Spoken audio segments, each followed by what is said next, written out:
Hello and welcome to your Newsmax Daily for Monday, June 9th, 2025, the 160th day of the year, the second of 5 Mondays this month, and a huge Monday news day, just in case you weren't paying attention over the weekend. President Trump's travel ban that puts restrictions on nationals of 12 countries and partial restrictions on 7 other countries went into effect at midnight this morning, 12:01 this morning. This, like the travel restrictions in 2017, is likely to face legal challenges, but it is in effect for now. Today is also the day Special Envoy Steve Witkoff, Treasury Secretary Bessent, and others are meeting with Chinese officials in London to continue the trade talks facilitated by President Trump and President Xi last week. This is a big deal.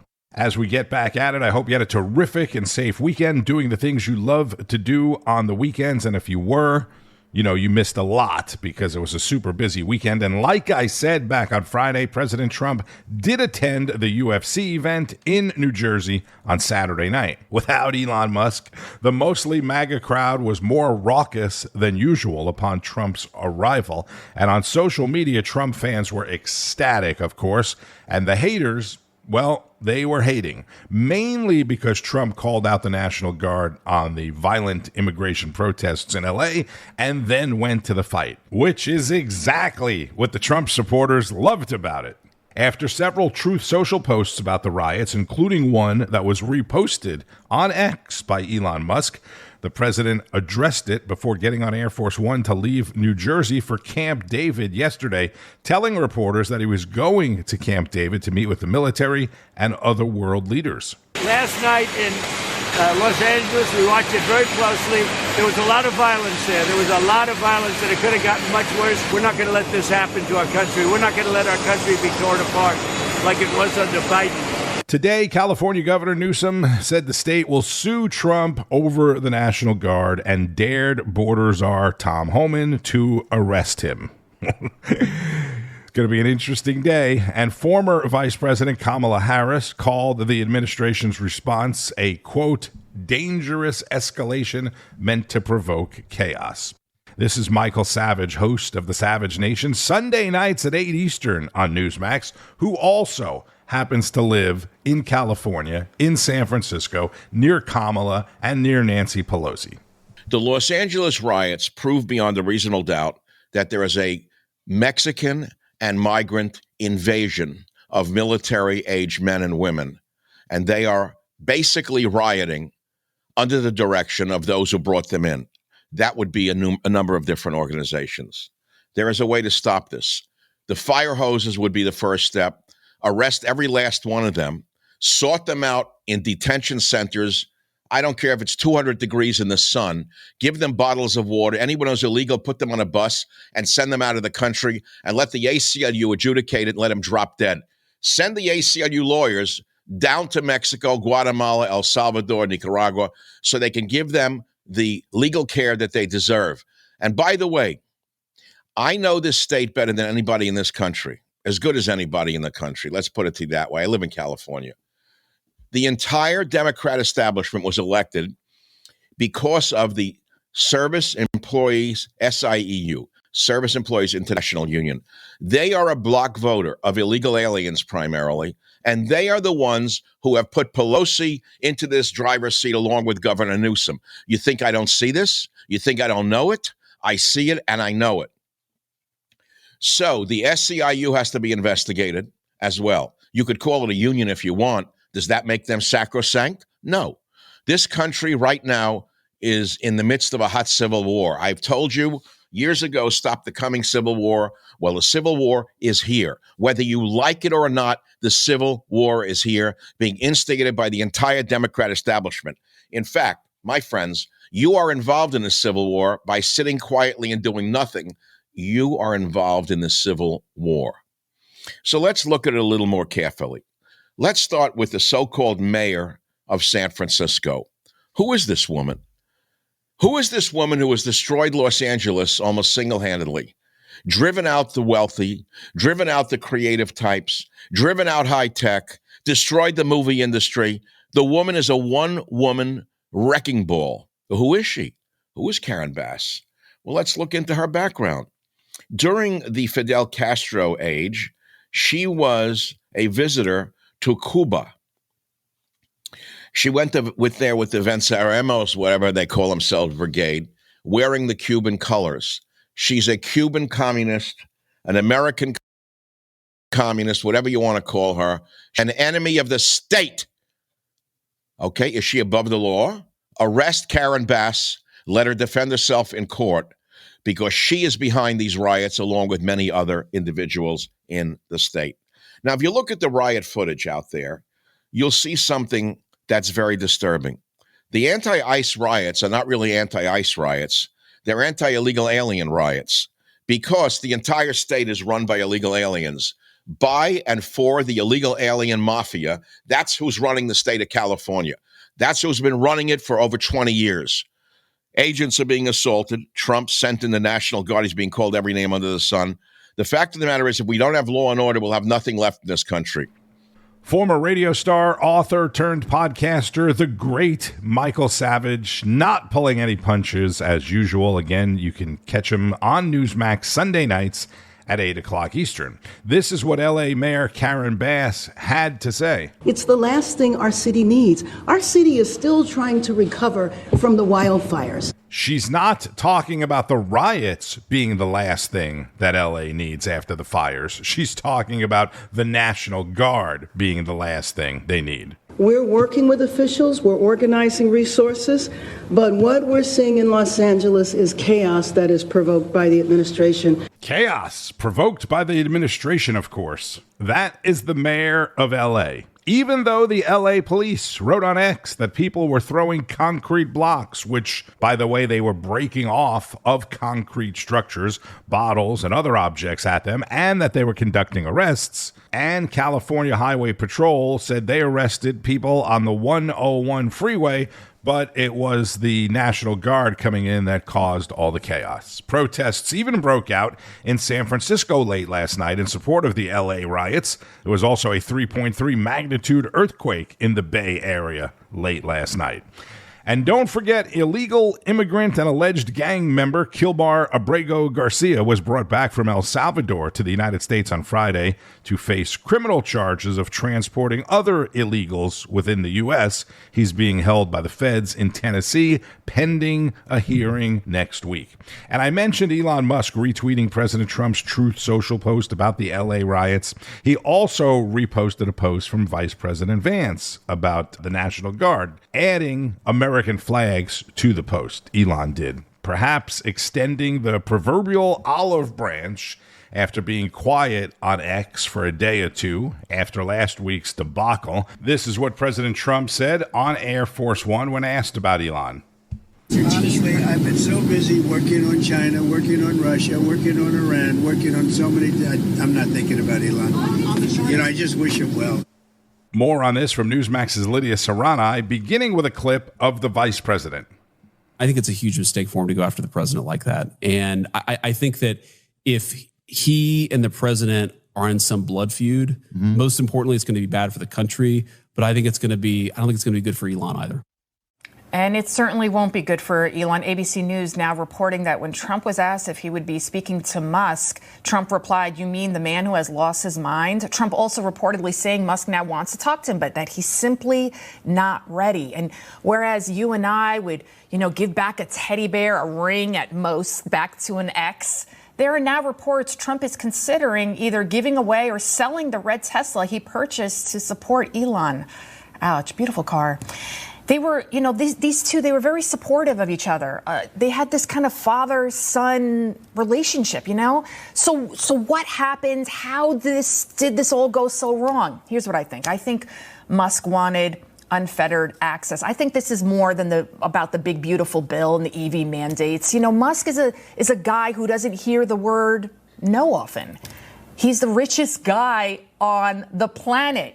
And while Musk is clearly brilliant, his emotional intelligence might not be where it needs to be.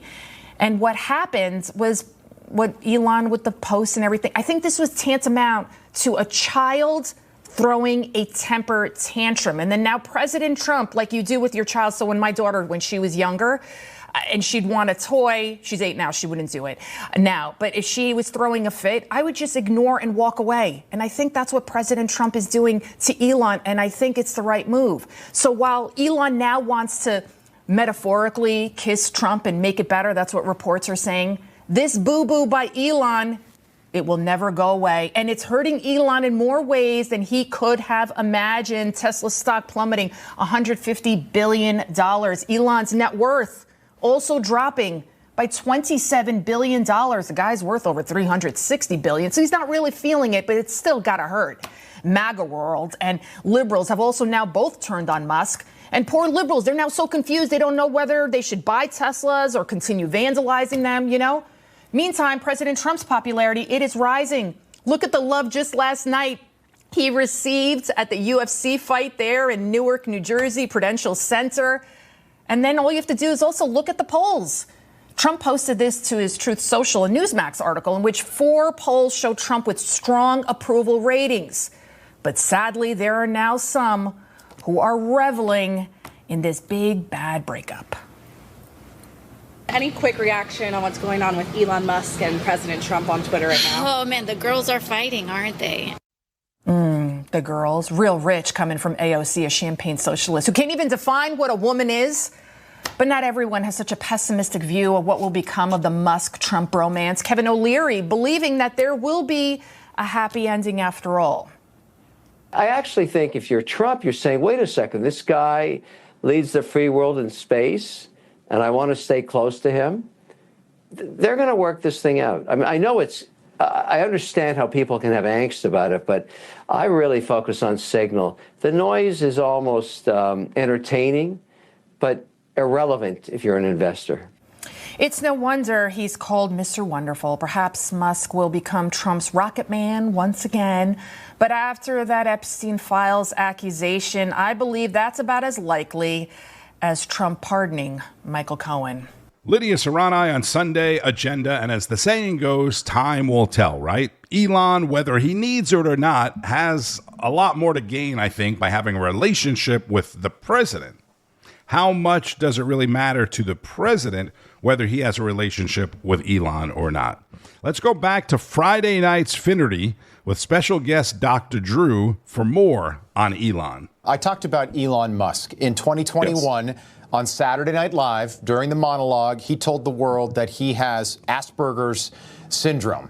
And based on what we've seen over the last 48 hours, I'm just wondering what sort of some of the side effects or symptoms of that could be and how that could relate to some of the behavior that we've witnessed over the last few days.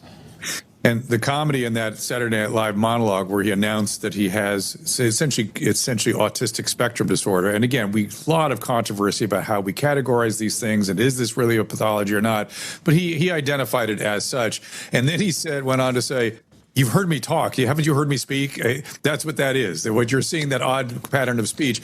But the main thing with Asperger's is a difficulty with reading social cues. And that could be contributing to what we've seen with his social media outbursts lately. But I suspect it's something a little different, which is that if you've read his biography, this man will go on these hypomanic binges where he works for days at a time without sleeping. There's all these descriptions of his relentlessness, him struggling with a problem at 6 p.m., sitting on the side of the bed, and his wife waking up at 5 a.m. and he's still in the same position that he was at 6 p.m., having not moved the entire time. Hypomania is something that many very successful people have. The risk with it, though, is that occasionally it can flip into mania, where there's irritability. You add in sort of a lack of risk assessment. They can't quite acknowledge risk. And then autism on top of that, where there might be a difficulty really understanding the impact of what he's doing. It all kind of has that flavor. And is he bipolar? Is he not? I don't know him, but it kind of looks like he's flipped into kind of an abnormal state here. And it was interesting. Trump yesterday just sort of tossed it off like, I don't know, seems to be a Trump derangement syndrome that kicks in when people leave Washington. It was really kind of interesting. So I think this thing will resolve. I'm so glad that you were able to be with us tonight. You're right. Donald Trump was surprisingly restrained on social media. My team put together a list of some of the symptoms and side effects of Asperger's. And by the way, Elon Musk, incredibly successful, the richest man in the history of our species as human beings. Remarkable. Social difficulties, repetitive behavior, narrowed interest, difficulty developing friendships, difficulty with change.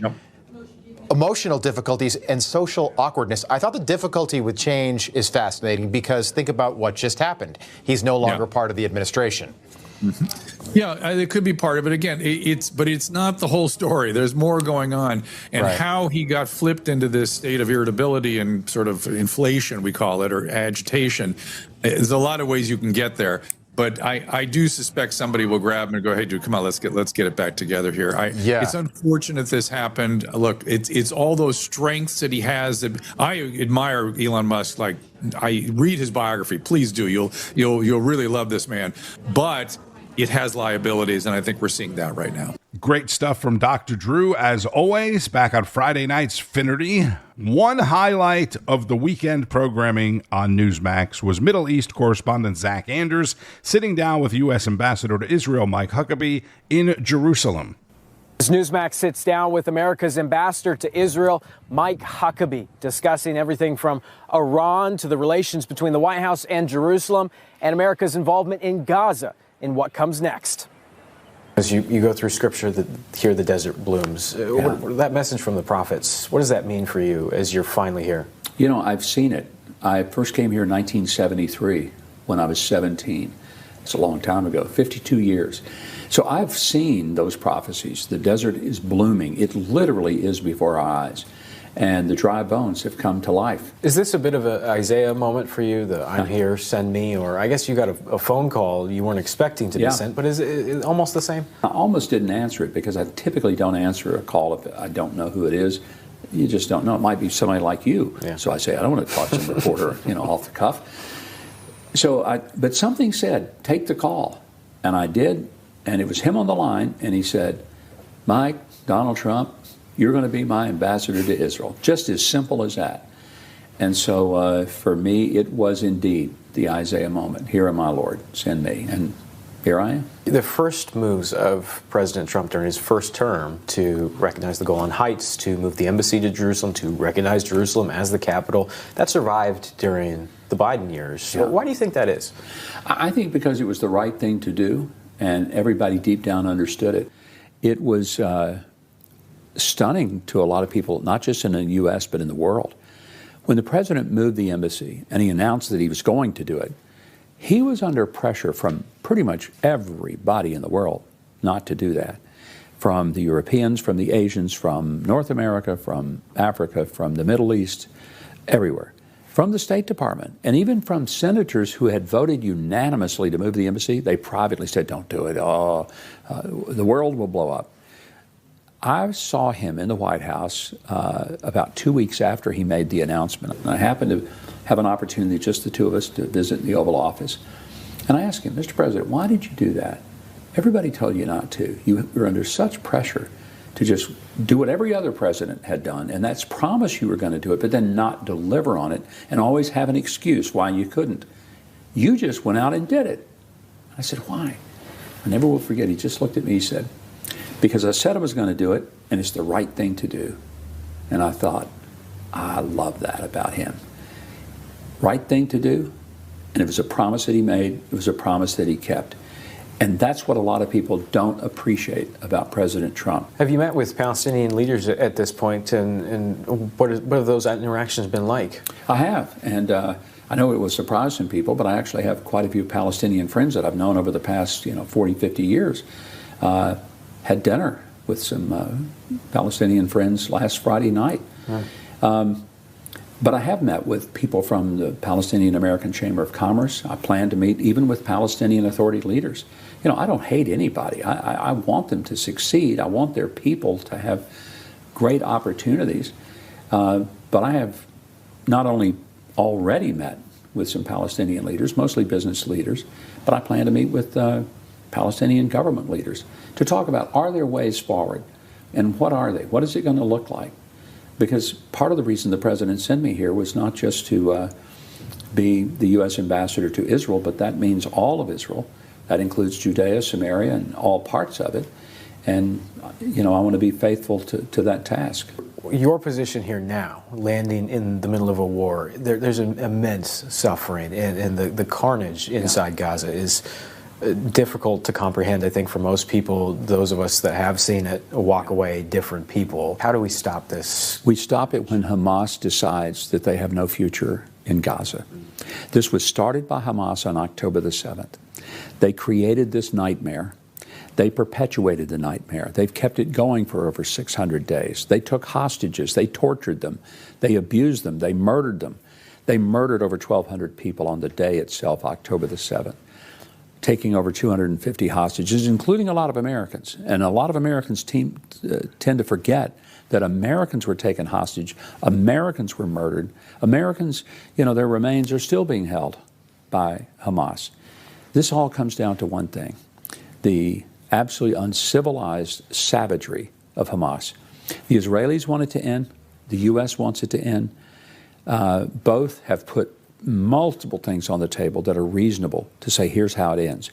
But the one thing that has been consistent, and President Trump has never wavered from this, that Hamas has no future there. They can't govern. They can't stay. Put the blame where it is. It isn't on Israel. It's with Hamas solely. And they can fix it as soon as they decide that they are willing to take an exile, which Israel is willing to let them do, but they're not going to let them stay. U.S. Ambassador to Israel Mike Huckabee in an exclusive Newsmax interview.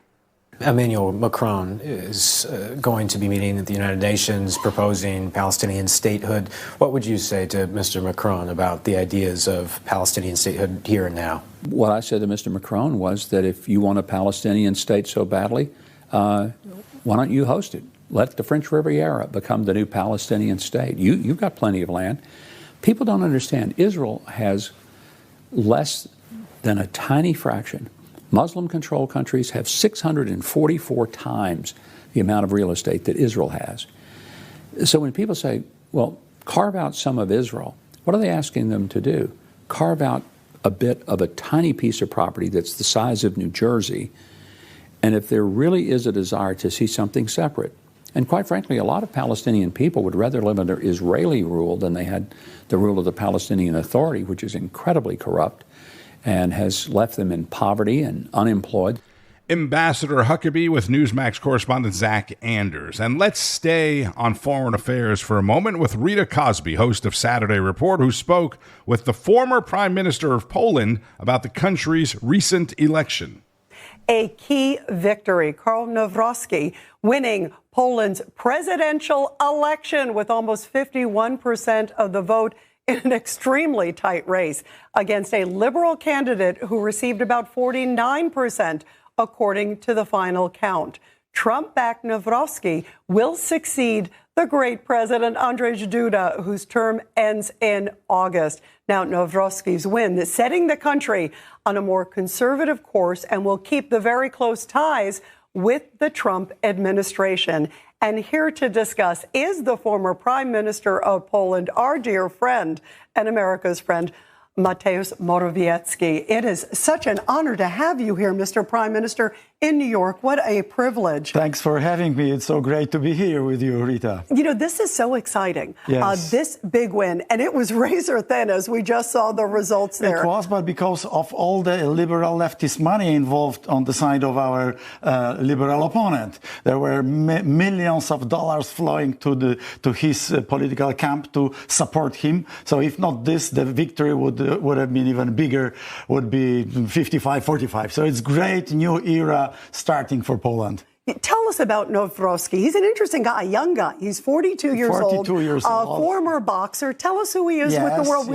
We saw him in the Oval Office. He met with President Trump. He did, but still a new face and a new face also in Poland in many ways. Absolutely, yes. He is a very patriotic type of guy, Republican, and he truly believes in sovereign states type of European Union, and a great believer in Polish-American friendship, Polish-American relationship. So he will do everything possible for this leftist liberal government, which is still in office in Poland, to not to destroy the Polish-American relations.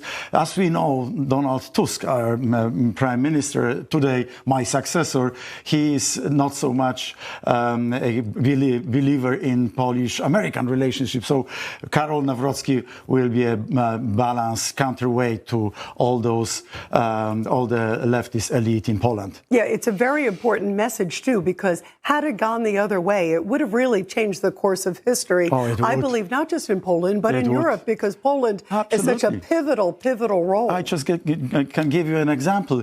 Intermarium 3Cs initiative, so important for eastern flank of NATO, supported by President Trump, but also this was the first term of President Trump when we would have started this with his presence in Warsaw.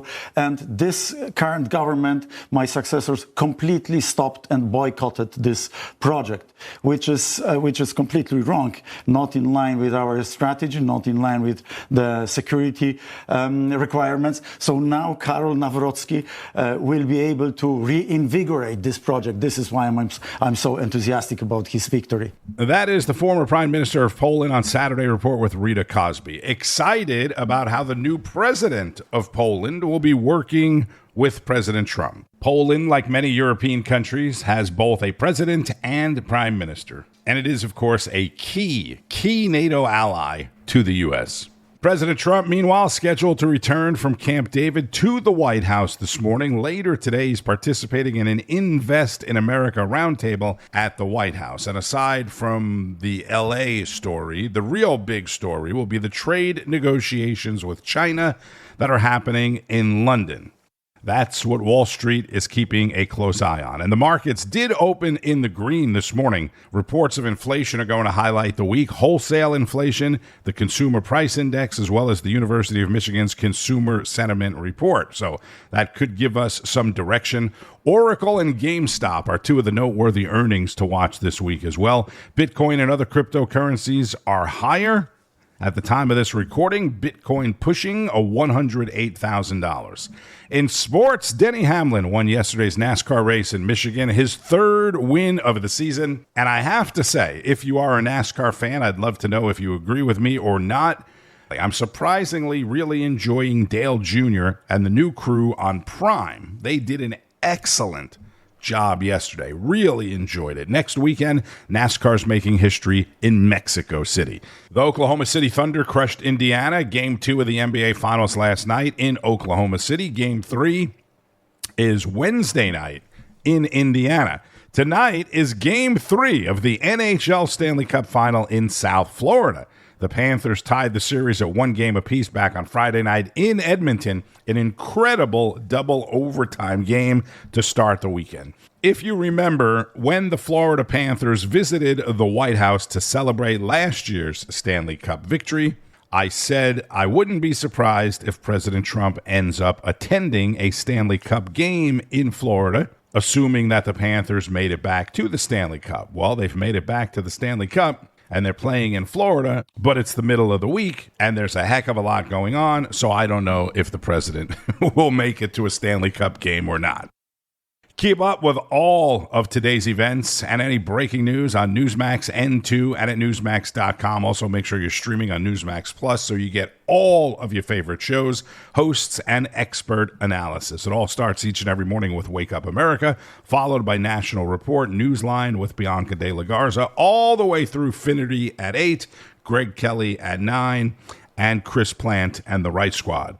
I'm Tony Marino. Thank you for listening. As always, enjoy the rest of your Monday and keep on fighting the good fight. News breaks every minute, every day. You need the app, the Newsmax app.